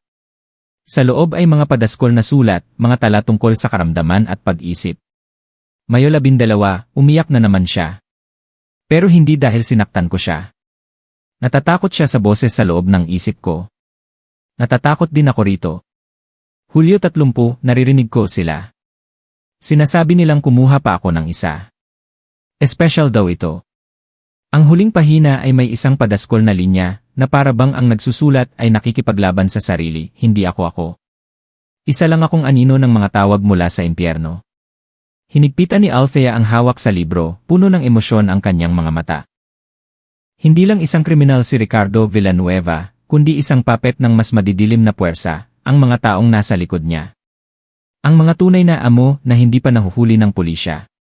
At alam niya, para tuluyang tapusin ang bangungot, kailangan niyang mas lumalim pa sa dilim. Pagbalik ni Marco, nakita niya si Althea na nakaupo sa tabi ng bintana. Ang sinag ng papalubog na araw ay tumatama sa kanyang maputlang mukha na puno ng determinasyon. Anong iniisip mo? Iniisip ko kung gaano karami pang mga babae ang tinatawag na asawa pero sa totoo lang ay biktima. Natigilan si Marco. Anong gagawin mo? Lumingon si Althea, nagniningning ang kanyang mga mata. Ikukwento ko ang lahat. Bawat detalye. Hindi lang para ilantad ang mga masasamang tao, kundi para ang mga katulad ko ay hindi na manahimik. Ang kwento ni Althea ay hindi pa nagtatapos dito. Dahil may mga bahagi pa ng katotohanan na hindi pa nabubunyag. Dahil may mga sulok pa ng dilim na hindi pa nasisinagan ng liwanag. At dahil ang hustisya, minsan ay kailangang dumaan muna sa pinakailalim ng impyerno bago ito sumibol. Isang linggo matapos mahuli si Ricardo, tila huminahon na ang Cebu, ngunit alam ni Althea na ito ay sa ibabaw lamang. Nararamdaman niya ang mga matang nakatingin sa kanya, ang mga aninong tahimik na gumagalaw sa dilim, na para bang may naghihintay ng tamang pagkakataon. Nagpasya siyang bumalik sa mansyon ng Villanueva, na ngayon ay selyado na ng mga otoridad. Ngunit sa tulong ng isang tiyuhin sa pulisya, pinayagan siyang pumasok ng isang beses para kunin ang kanyang mga personal na gamit. Pinigilan siya ni Marco, ano pa ang kailangan mo roon? Nag-aalala siyang tumingin sa kanya. Dahil may kailangan akong hanapin, isang bagay na hindi pa napapansin ng iba. Ang mansyon ngayon ay nakakakilabot sa katahimikan, ang makakapal na kurtina ay puno ng alikabok, ang mga bintana ay may mga mansa ng kamay, ngunit hindi ito pinansin ni Althea. Dumiretso siya sa basement, kung saan dati siyang ipinagbabawal. Hindi nakalock ang pinto ng basement. Isang malamig na hangin ang umihip mula sa ibaba, na may amoy ng amag, lumang papel, kalawang na metal, at dugo. Dahan-dahan siyang bumaba, ang bawat hakbang ay parang pagpasok sa isang magulong alaala. At doon, sa dulo ng pasilyo, ay isang silid na may dose-dosenang mga safety deposit box, bawat isa ay may isang letra. Hinanap ni Althea ang box na may letrang GI. Mula sa kanyang bulsa, kinuha niya ang isang susi na maingat niyang itinago, na nakuha niya mula sa isang lihim na kompartimento sa ilalim ng kama ni Ricardo bago siya umalis. Nang bumukas ang box, natigilan si Althea. Sa loob ay dose-dosenang mga file, ngunit ang nagpakilabot sa kanya ay ang mga salitang nakabold, support list, higher-ups. Bawat file ay may mga larawan, personal na impormasyon, at mga halaga ng perang ipinadala. Ngunit ang tumanggap ay hindi si Ricardo, kundi mga pamilyar na pangalan, isang hospital director, isang bank manager, isang politiko na kakapanalo lang muli. Umatras si Althea, nanginginig ang mga kamay. Napagtanto niyang isang puppet lang si Ricardo, at sa likod niya ay isang network ng korupsyon na malalim na nakaugat sa pinakamataas na antas ng lipunan. Nang gabing iyon, pag-uwi niya, ilang oras siyang nakaupo sa harap ng laptop. Gusto niyang ilabas lahat agad, ngunit nakatanggap siya ng isang kakaibang email. Isang linya lang, manahimik ka o mawawala ka tulad ng kapatid mo. Nanigas si Althea. Walang sinuman, absolutong walang sinuman, ang nakakaalam tungkol kay Clara, ang kanyang kapatid sa ama na nawala 3 taon na ang nakalipas. Pagkatapos ng isang misteryosong date sa isang makapangyarihang lalaki, hinalungkat niya muli ang mga file at nanikip ang kanyang puso. File, Clara, ang tanging babae na may markang transaction failed nakatakas. Huling lokasyon, Cambodia. Sa ilalim ay nakasulat, huling nakita sa I-4 detention camp, Phnom Penh. Humihingal siya. Nagbago ang lahat. Kinabukasan, kinontak ni Althea ang isang non-government organization na tumutulong sa mga biktima ng human trafficking. Sa tulong nila, nakipag-ugnayan siya sa isang investigative journalist na dating naglantad ng isang katulad na sindikato sa Thailand. Ang pangalan niya ay David Reyes, isang lalaking mahigit 40 taong gulang, malalim ang boses, at matalas ang tingin. Kung gusto mo talagang ilantad sila, sabi ni David, kailangan mong maghanda. Hindi sila natatakot sa katotohanan, pero sa pagkaligtas mo, baka matakot sila. Hindi ko kailangan na matakot sila sa akin, sagot ni Althea, kailangan kong mailabas sila sa liwanag. Nang gabing iyon, habang nakaupo sa harap ng mapa ng Timog Silangang Asya, gumuhit siya ng isang pulang linya mula Cebu hanggang Phnom Penh. Isang kakaibang pakiramdam ang lumitaw sa kanyang puso. Hindi na takot, kundi isang pagnanais na tapusin ang lahat. Hindi lang para sa sarili niya, kundi para kay Clara, para sa daan-daang iba pang mga babae, para sa tunay na hustisya. Bumukas na ang pinto ng kadiliman. At si Althea, sa isa pang pagkakataon, ay handang pumasok. Ang lumang bus ay umalis mula sa Zamboanga border ng 2:00 ng madaling araw. Mainit ang panahon sa Cambodia sa kalagitnaan ng Abril, ngunit nanlalamig pa rin si Althea. Sa kanyang backpack ay ilang lumang damit, isang punit na diary, at ang file ni Clara na maingat na nakabalot sa plastic. Si David Reyes ay nakaupo sa tabi niya, walang imik sa buong biyahe. Nang huminto ang bus sa isang lumang palengke sa Phnom Penh, saka lang siya nagsalita, ang I-4 camp ay nasa liblib na lugar, 40 kilometro mula rito. Wala ito sa mapa, tanging mga nasa loob lang ng sistema ang nakakaalam. Hinigpitan ni Althea ang hawak sa kanyang backpack, mabilis ang tibok ng kanyang puso. Nagrenta sila ng motorsiklo, sinundan ang isang pulang daan papunta sa kanluran ng syudad. Sa magkabilang panig ay mga tuyong bukirin at mga sira-sirang bahay. Walang mga karatula, tanging isang maliit na batong may nakaukit na I-4 sa itim na Khmer na letra. Ang daan papasok sa kampo ay parang isang bitak sa gitna ng kagubatan, madilim at amoy amag. Itinigil ni David ang motor, binigyan siya ng isang voice recorder, at isang mikropono na nakatago sa buttons ng kanyang damit. Huwag kang gagawa ng kahit anong padalos-dalos. Mag-obserba ka lang at mag-record. Kung mahuli ka, hindi kita maililigtas. Tumango si Althea, huminga ng malalim at pumasok.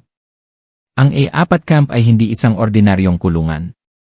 Ito ay isang abandonadong pabrika na ginawang mga silid kulungan, mga bakal na selda na walang bintana. Sa likod ng pangunahing gate ay isang malaking bakuran, kung saan ilang mga batang babae ang nag-igib ng tubig at naglilinis ng sahig. Nagpanggap si Althea bilang isang volunteer mula sa isang charity organization. Tinitigan siya ng gwardiya mula ulo hanggang paa, nagdududa, ngunit pagkatapos ng isang malamig na tango, binuksan nito ang lock. Pumasok siya. Mabigat ang hangin. Ang mga bulungan at mahinang ungol ay maririnig mula sa mga nakalock na silid. Ang amoy ng pawis ng desperasyon. Lumingalinga siya, naghahanap ng isang pangalan, isang mukha, isang bakas ni Clara. Sa dulo ng pasilyo, may isang saradong silid, sira na ang pinto, at malabo ang pangalan sa karatula, Room 23. Sinabi ng kanyang kutob, idinikit niya ang kanyang tainga sa pinto. Walang ingay, ngunit may isang bagay na nagpakilabot sa kanya. Huwag kang papasok dyan, bulong ni David Reyes mula sa walkie-talkie. Katitingin ko lang sa file. Ang Room 23 ay dating kulungan para sa mga sirang kalakal, mga babaeng lumalaban o nabigong tumakas. Tatalikod na sana si Althea, ngunit narinig niya ang isang napakahinang hikbi. Hindi isang ordinaryong iyak, kundi parang may tumatawag sa isang pamilyar na pangalan. Althea. Nanigas siya, halos sumabog ang kanyang puso. Nang gabing iyon, palihim na bumalik si Althea gamit ang susi na ninakaw niya mula sa gwardiya. Binuksan niya ang Room 23. Bumukas ang pinto at uminit ang mga bisagra. Madilim sa loob, isang figura ang nakasiksik sa sulok, magulo ang buhok, at puno ng pasa ang katawan. Nanginginig na tumawag si Althea, Clara. Tuminala ang tao, isang pares ng maitim at malalim na mga mata, pagod at puno ng takot. Ate Althea, paos ang boses na parang may halong dugo. Sumugod si Althea at niyakap ang kanyang kapatid, walang tigil ang pagtulo ng kanyang mga luha. Buhay ka! Diyos ko, buhay ka! Hindi umiyak si Clara. Matagal nang naubos ang kanyang mga luha. Hindi ka nila hahayaang isama ko. Sa sandaling iyon, umalingawgaw ang alarma. May nakapansin na bukas ang pinto. Takbo, hinawakan ni Althea ang kamay ni Clara. Takbo! Tumakbo ang magkapatid sa pasilyo, habang hinahabol sila ng mga yabag at sigawan sa pinaghalong Khmer at Filipino. Isang putok ng baril ang umalingawngaw. Itinago ni Althea si Clara sa isang abandonadong kusina. Sa ilalim nito ay may isang daanan palabas, ang sinabi ni David Reyes kanina. Pagkalabas nila sa gilid ng gubat, isang motorsiklo ang sumalubong sa kanila. Sakay na, sigaw ni David Reyes, duguan ang kamay. Sa dilim ng kagubatan ng Cambodia, pinaharurot nila ang motor papunta sa border. Sa likod, nanahimik ang A4 camp. Ngunit alam ni Althea na hindi ito ang katapusan, kundi simula pa lang ng isang mas malaking laban. Matapos ang 3 oras na pagtatago, huminto ang motorsiklo sa isang kubo sa tabi ng hangganan, na tinawag ni David Reyes na blind spot ng sistema ng kontrol. Hindi pa ganap na sumisikat ang araw at makapal ang hamog sa kabubatan. Buhat-buhat ni Althea si Clara na walang malay, malamig na parang yelo ang buong katawan nito. Inabutan ni David si Althea ng isang bote ng tubig at tuwalya. Wala na tayong gaanong oras. Pagsikat ng araw, magpapakalat sila ng mga tao para hanapin tayo sa rutang ito. Kailangan nating ipaalam sa International Police, halos pasigaw na sabi ni Althea. Sa tingin mo ba maniniwala ang pulis sa isang 18 taong gulang na babae na nag-aakusa sa isang kilalang bilyonaryo at sa isang international human trafficking ring? Natigilan si Althea. Masyadong masakit ang katotohanang iyon. Sa maputlang liwanag ng bukang liwayway, inalagaan ni Althea si Clara sa abot ng kanyang makakaya, kaunting gamot sa lagnat, ilang piraso ng benda, at maliliit na higop ng tubig. Nagdedeliryo si Clara, paulit-ulit na binabanggit ang mga kakaibang pangalan, tumatawag sa kanyang ina, at sumisigaw na parabang may sumasakal sa kanya. Mula sa malayo, tahimik na nagsindi ng sigarilyo si David. Masyado na siyang maraming nakitang mga babaeng tulad nito, wasak ang katawan at kaluluwa matapos pagsamantalahan sa madilim na hawla ng A4. Pagsapit ng tanghali, nang magising si Clara, isa lang ang naibulong niya, Althea. May isang tao. Walang nakakakilala sa kanya. Siya ang nagkokontrol sa lahat. Hinigpitan ni Althea ang hawak sa kamay ng kanyang kapatid. Sino? Sino? Hindi siya nagpapakita. Tinatawag siyang ang boss. Ang boss? Ang pangalang iyon ay nagpabitaw kay David Reyes ng kanyang sigarilyo. Mabilis siyang lumingon. Anong sabi mo? Tumango si Clara, mahina ang hininga. Narinig ko silang binanggit. Si boss ang bahala sa kanya. Siya ang nasa likod ng buong sistema. Kahit si Ricardo ay isang tauhan lang. Bago pa maintindihan ni Althea ang lahat, muling umalinggaw ang mga sirena sa malayo. Agad na tumayo si David Reyes. Hindi tayo pwedeng magtago magpakailanman. Oras na para ilabas ito.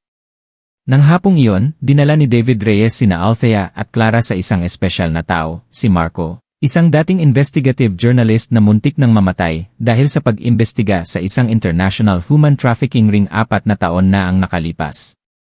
Nagtatago si Marco sa isang maliit na bahay sa Lapu-Lapu, Cebu, nagpapanggap na isang tagapag-ayos ng mga lumang relo. Nang ilagay ni David ang mga file at ang voice recorder na naglalaman ng lahat ng impormasyon tungkol sa E4 camp sa mesa, walang sinabi si Marco, kinuha lang ang telepono at tinawagan ang isang pamilyar na numero. Nagsimula na. I activate ang Red 1 plan. Maghanda para sa international release. 2 araw pagkatapos, sa mga independent news sites at international media, lumabas ang isang serye ng mga larawan, dokumento, at ang boses mula sa recorder ni Althea, mga hikbi ng tulong, tunog ng latigo, iyak ng mga bata, at ang listahan ng mga batang babaeng nawala mula sa Pilipinas sa loob ng 2 taon. Nagulantang ang publiko. Ang internasyonal na presyon ay bumigat sa gobyerno ng Cambodia. Isang malawakang operasyon ang inilunsad. Sa Cebu, wala nang matirhan si Althea. Ang dating mansyon ni Emery Ricardo na legal na pag-aari niya ay selyado na. Nawala na ito ng walang bakas. Ngunit alam ni Althea, ang kalaban niya ay hindi na si Ricardo, kundi si ang boss, ang tunay na kadiliman sa likod ng lahat. Nang gabing iyon, habang nagpaplano sina Marco at David, si Althea ay nakaupo sa labas, tahimik na parang isang lawa ang kanyang mga mata. Tulog na si Clara. Pinalamig siya ng hangin mula sa dagat. Bigla, isang maliit na piraso ng papel ang isiniksik sa ilalim ng pinto. Kinuha niya ito. Isang linya lang, nanginginig ang sulat, kung magpapatuloy ka sa pag-imbestiga, dugo ang magiging kabayaran. Sa pagkakataong ito, ang sa kapatid mo. Nanginginig ang mga kamay ni Althea at namutla siya. Nagsisimula pa lang ang laban. Ang papel na may pagbabanta ay isinulat ng padaskol, ngunit bawat salita ay parang kutsilyong umuukit sa isipan ni Althea.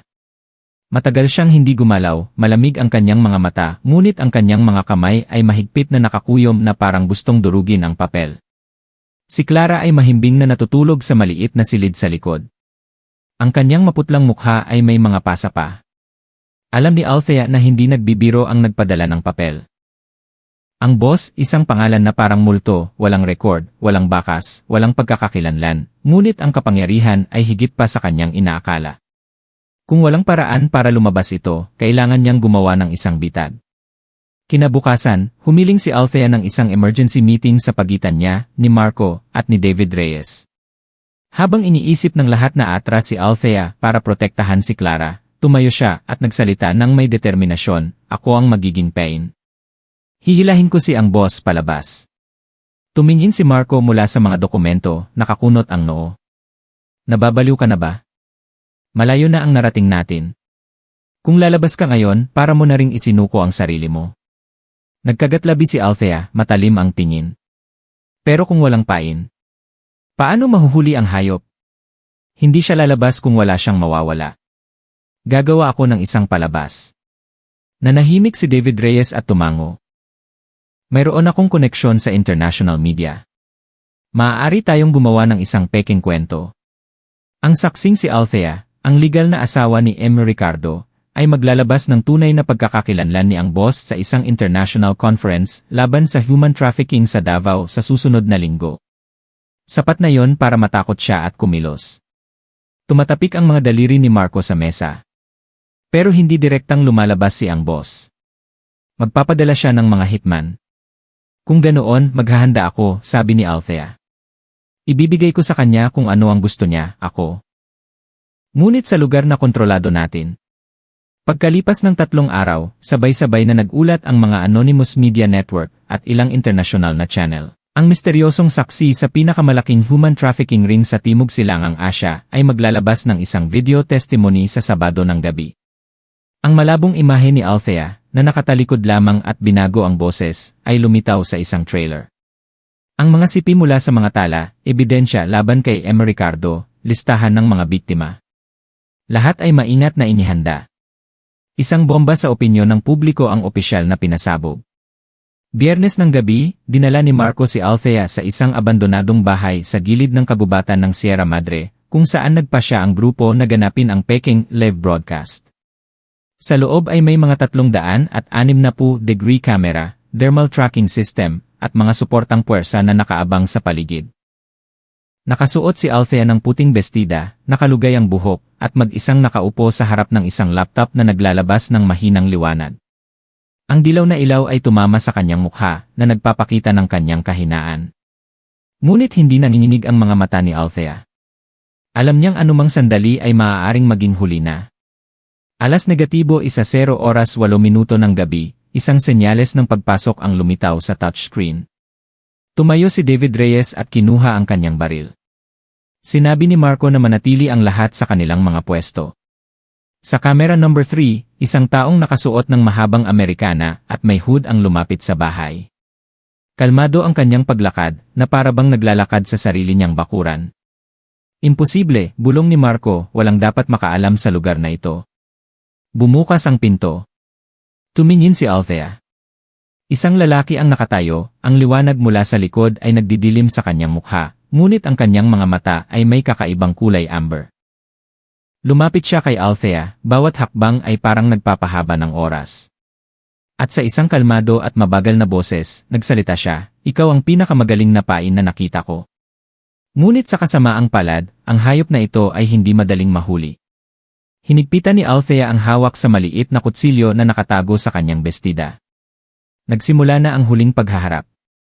Pumasok ang lalaki sa silid, bawat hakbang ay mabagal na parabang hawak na niya ang lahat sa kanyang mga kamay.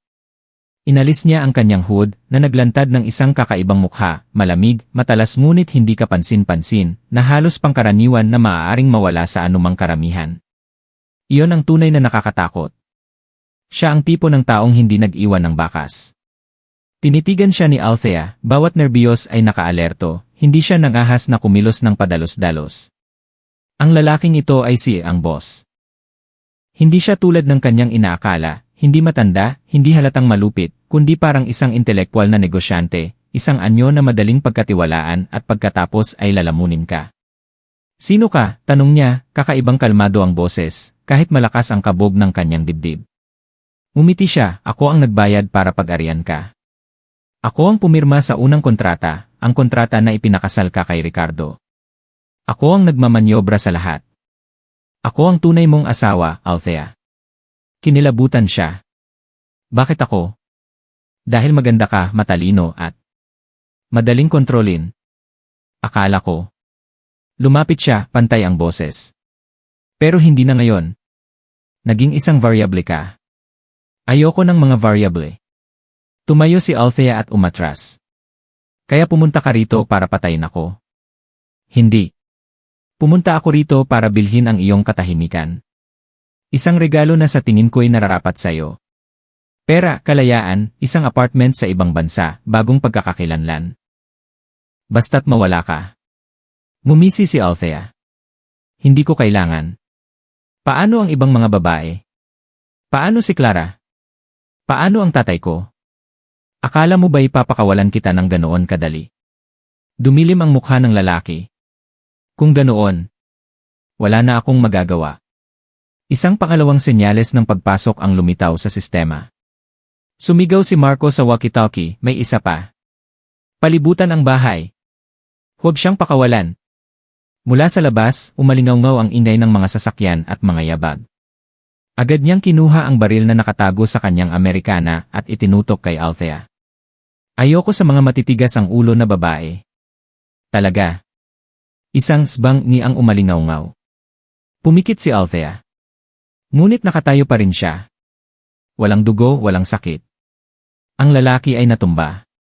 Sa likod niya si Clara na hindi niya inaasahang darating. Ang maliit na babae ay nanginginig, hawak ang isang maliit na baril, maputla ang mukha ngunit determinado ang tingin. Isa ako sa mga kalakal mo, bulong niya. Pero ngayon ako mismo ang tatapos sa'yo. Nang pumasok ang Special Forces, tapos na ang lahat. Ang lalaki ay nakilala bilang si Ricardo Santiago, ang chairman ng isang Peking investment fund na nakabase sa Hong Kong na may maraming dummy companies.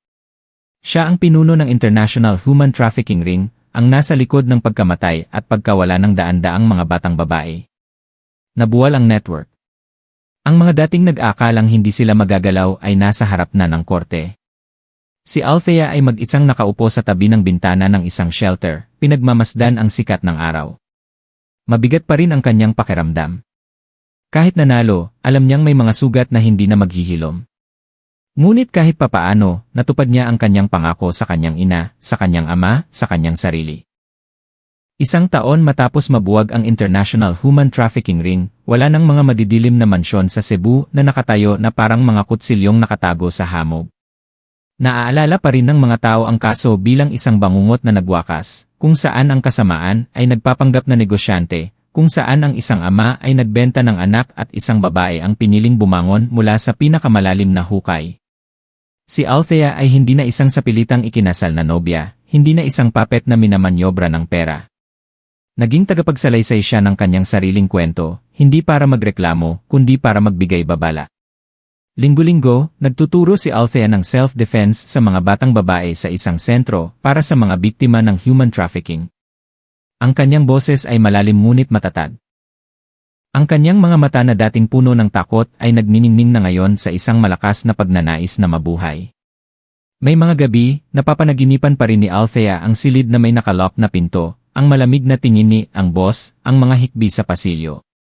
Ngunit sa halip na magising sa takot, humihinga na lang siya ng malalim, sinasabi sa sarili na nakaligtas siya. At marami pang iba ang kailangang iligtas. Si Clara, ang babaeng muntik ng maging biktima, ay naging malapit na kasama ni Althea. Magkasama silang nagsulat ng isang kumpletong ulat tungkol sa sindikato na isinumite sa mga internasyonal na otoridad. Ang mga dating itinuring na kalakal ay naibalik na ang kanilang pagkakakilanlan at hustisya. Isang araw, habang sinusuri ni Althea ang mga file sa sentro, isang lalaking payat ang lumitaw sa gate. Wala siyang sinabi, tahimik lang na iniabot sa kanya ang isang lumang libro na nakabalot sa isang sira-sirang plastic bag. Agad na nakilala ni Althea, ito ang libro ng kanyang ama.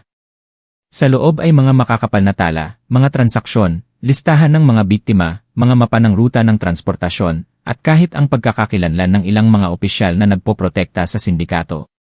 Bawat salita ay parang kutsilyong humihiwa sa kanyang sakit, ngunit ito rin ang susi sa katotohanan. Ang kanyang ama, si Emel Santos, bagamat namatay sa kasalanan, ay hindi namatay bilang isang ganap na taksil hanggang sa huli. Iniwan niya ang pinakamahalagang bagay, ang pagkakataong ibunyag ang lahat. Nang gabing iyon, nagsulat si Althea sa kanyang diary, kung isang araw ay itulak ka sa dilim, tandaan mong ang liwanag ay wala sa labas. Nasa loob mo ito. Isang maliit na apoy, sapat para magpainit, sapat para maging gabay, kung hindi ka susuko. Ang kwento ni Althea ay hindi lang isang kaso, hindi lang isang pagtakas. Ito ay isang panawagan para magising. Ito ay tungkol sa panlilinlang ng pera, sa kawalang pakialam ng lipunan sa mga biktima, at sa nakakatakot na katahimikan ng mga dapat magsalita. Higit sa lahat, pinapatunayan nito na, maaaring ipanganak ka sa isang sitwasyong hindi mo mapipili, ngunit palagi kang may karapatang pumili kung paano ka mabubuhay. Nakatayo si Althea sa entablado, sa likod niya ay isang malaking karatula na may nakasulat, walang sinuman ang isang kalakal. Walang sinuman ang dapat manahimik. Tiningnan niya ang mga mukha sa ibaba. Ang ilan ay dumaan sa parehong karanasan, ang ilan ay naghahanap ng paraan para makatakas. Ano man ang dahilan, mayroon silang isang bagay na pareho, pag-asa.